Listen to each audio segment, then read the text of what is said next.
Hello दोस्तों, कैसे आप सब। आई होप कि आप सब बढ़िया होंगे, मस्त होंगे। तो दोस्तों, जो आपको भी पीले फूल दिख रहे हैं, ये है दिल, ठीक है, जिसको हम कहते हैं शोवा शाग, ठीक है। तो अभी इसमें फूल हैं, ठीक है। अभी इसके बीज नहीं बने हैं, कुछ कुछ के बीज बन गए हैं। मैं भी आपको दिखाता हूँ कि जिसके बीज बन गए हैं। तो फूल से बीज आपको भी सेम ही देख रहे हैं, आप हर जगह आपको पीले पीले पीले फूल नज़र आ रहे हैं, ठीक है। तो ये भी फ्लावर स्टेज पे है, ठीक है। इसके बाद इसके बीज बनेंगे, तो इसके बाद इसकी स्टेज चेंज हो जाएगी।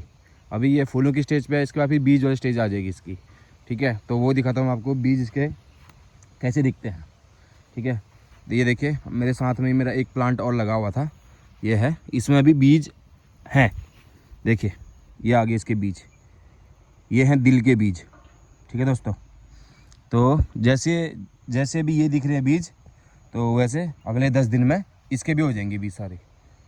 सेम ऐसे ही बीज फिर इस वाले के भी हो जाएंगे।